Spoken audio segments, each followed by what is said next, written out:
السلام علیکم ورحمۃ اللہ وبرکاتہ۔ آج ہم تجوید کلاس میں سورۃ الکہف کی آیات 109 اور 110 کو تجوید کے ساتھ پڑھنا سیکھیں گے۔ اعوذ باللہ من الشیطان الرجیم، بسم اللہ الرحمن الرحیم۔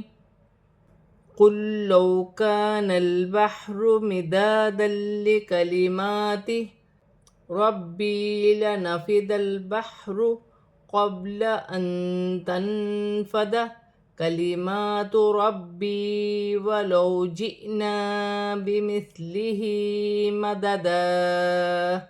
لام ساکن ہے، لام مشدد ہے، دونوں کو ملا کر پڑھا جائے گا، جیسے قوف لام لام پیش کل، لام واو زبر لو، کلو۔ واو ساکن سے پہلے زبر ہے، واولن بنے گی، اسے کھینچا نہیں جائے گا، یہاں الف مدہ ہے، ایک الف کی مقدار کھینچ کے پڑھا جائے گا۔ لام ساکن ہے، لام کو نون کی حرکت کے ساتھ ملا کر پڑھا جائے گا۔ ح ساکن ہے، حروف حلقی میں سے ہے، اپنے سے پہلے حرف کی حرکت کے ساتھ ملا کر پڑھا جائے گا۔ الف سے پہلے زبر ہے، الف مدہ بن رہی ہے، ایک الف کی مقدار کھینچ کے پڑھا جائے گا۔ دو زبر کی تنوین کے بعد لام مشدد آ رہی ہے، دو زبر کی تنوین میں غنہ نہیں ہوگا۔ میم پر کھڑی زبر ہے، ایک الف کی مقدار کھینچ کر پڑھا جائے گا۔ با مشدد ہے، جماؤں کے ساتھ ادا کیا جائے گا۔ یا ساکن سے پہلے زیر یا مدہ بن رہی ہے، اسے بھی ایک الف کی مقدار کھینچ کر پڑھا جائے گا۔ لام ساکن ہے، لام اپنے سے پہلے حرف کی حرکت کے ساتھ ملا کر پڑھا جائے گا۔ ہا بھی ساکن ہے، با ساکن ہے، حروف قلقلہ میں سے ہے، قلقلے کے ساتھ ادا کیا جائے گا، جیسے قبل۔ نون ساکن میں، یہاں بھی نون ساکن میں اخفا ہوگا، تا حرف اخفا میں سے ہے، فا بھی حرف اخفا میں سے ہے۔ میم پر کھڑی زبر ہے، ایک الف کی مقدار کھینچ کر پڑھا جائے گا۔ با مشدد ہے، یا مدہ ہے، ایک الف کی مقدار کھینچ کر پڑھا جائے گا۔ واو ساکن سے پہلے زبر ہے، واولین بنے گی، اسے ایک کھینچا نہیں جائے گا۔ حمزہ پر جزم کی حرکت ہے، قرآن پاک میں جب بھی حمزہ پر جزم کی حرکت ہوگی اسے جھٹکے کے ساتھ ادا کیا جائے گا، جیسے جئنا۔ ساکن ہے، حرف نرمی والے حرف میں سے، نرمی سے ادا کیا جائے گا۔ ہا کے نیچے کھڑی زیر ہے، ایک الف کی مقدار کھینچ کر پڑھا جائے گا۔ مدد، دو زبر کی تنوین وف کی صورت میں ایک الف مدہ میں بدل جائے گی۔ قل انما انا بشر مثلکم یوحی الی انما الہکم الہ واحد فمن کان۔ لام ساکن ہے، اپنے سے پہلے حرف کی حرکت کے ساتھ ملا کر پڑھا جائے گا۔ نون مشدد میں غنہ کیا جائے گا، الف مدہ بھی ہے، چھوٹی مد بھی ہے، مد منفصل، چار الف کی مقدار کھینچ کر پڑھا جائے گا۔ انا، یہاں الف مدہ بن رہا ہے، لیکن قرآن پاک میں جب بھی انا کا لفظ آئے گا تو اسے کھینچا نہیں جائے گا، الف مدہ کو کھینچا نہیں جائے گا، جلدی سے پڑھا جائے گا، جیسے انا بشر مثلکم۔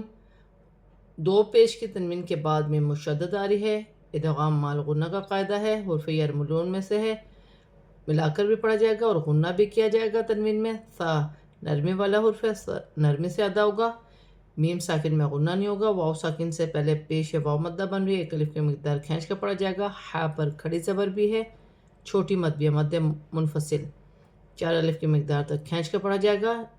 یا مشدد ہے، جماؤں کے ساتھ ادا کیا جائے گا، نون مشدد میں غنہ ہوگا، الف مدہ بھی بن رہی ہے، چھوٹی مد بھی ہے، مد منفصل، مد سے چار الف کی مقدار تک کھینچ کر پڑھا جائے گا۔ ہا لام پر کھڑی زبر ہے، ایک الف کی مقدار کھینچ کر پڑھا جائے گا، یہاں لام پر کھڑی زبر ہے، ایک الف کی مقدار کھینچ کر پڑھا جائے گا۔ دو پیش کی تنوین کے بعد واو مشدد آ رہی ہے، حرف یرملون میں سے ہے، تنوین میں غنہ بھی کیا جائے گا، ملا کے بھی پڑھا جائے گا۔ واحدہ، واحدہ، الف سے پہلے زبر ہے تو الف مدہ بن رہی ہے، ایک الف کی مقدار کھینچ کے پڑھا جائے گا، دو پیش کی تنوین وف کی صورت میں گر جائے گی اور دال ساکن ہو جائے گی۔ نون ساکن میں اخفا ہوگا کیونکہ کاف حرف اخفا میں سے ہے، الف مدہ بھی بن رہا ہے۔ جو یرجو لقاء ربہ فلیعمل عملا صالحا ولا یشرک بعبادت ربہ احدا۔ را ساکن سے پہلے زبر ہے تو را موٹی پڑھی جائے گی، واؤ ساکن سے پہلے پیش ہے واؤ، ایک الف کی مقدار کھینچ کے پڑھا جائے گا، واؤ مدہ بن رہی ہے۔ الف سے پہلے زبر ہے تو الف مدہ ہے، بڑی مد بھی ہے، مد متصل، 6 الف کی مقدار تک کھینچ کے پڑھا جائے گا۔ با مشدد ہے، جماؤں کے ساتھ ادا کیا جائے گا، ہا کے نیچے کھڑی زیر ہے، ایک الف کی مقدار کھینچ کے پڑھا جائے گا۔ 2 زبر کی تنوین میں اخفا ہوگا، 2 زبر کی تنوین میں اخفا ہوگا، صاد حرف اخفا میں سے ہے، یہاں بھی 2 زبر کی تنوین ہے، پھر واو مشدد آ رہی ہے، 2 زبر کی تنوین میں غنہ بھی کیا جائے گا، ملا کر بھی پڑھا جائے گا۔ واو حرف یرملون میں سے ہے، الف مدہ بن رہی ہے، ایک الف کی مقدار کھینچ کر پڑھا جائے گا، یہاں بھی الف مدہ ہے، ایک الف کی مقدار کھینچ کر پڑھا جائے گا۔ با مشدد ہے، ہا کے نیچے کھڑی زیر ہے اور چھوٹی مد بھی ہے، مد منفصل، 4 الف کی مقدار کھینچ کر پڑھا جائے گا۔ وقف کی صورت میں 2 زبر کی تنوین ایک الف مدہ میں بدل جائے گی۔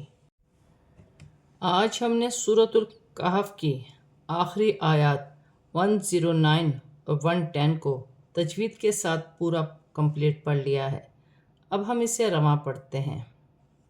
قُل لَوْ كَانَ الْبَحْرُ مِدَادًا لِكَلِمَاتِ رَبِّي لَنَفِدَ الْبَحْرُ قَبْلَ أَن تَنفَدَ كَلِمَاتُ رَبِّي وَلَوْ جِئْنَا بِمِثْلِهِ مَدَدًا قُلْ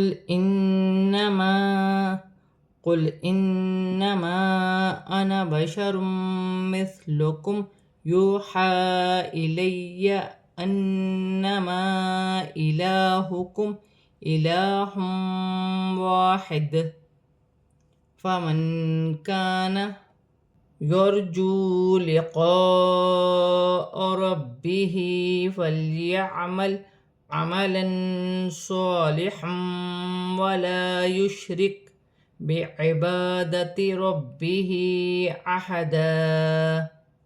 آج ہم نے سورۃ الکہف کی آیات 109 سے 110 تک آیات کو تجوید کے ساتھ اور رواں پورا کمپلیٹ پڑھ لیا ہے۔ صدق اللہ العظیم۔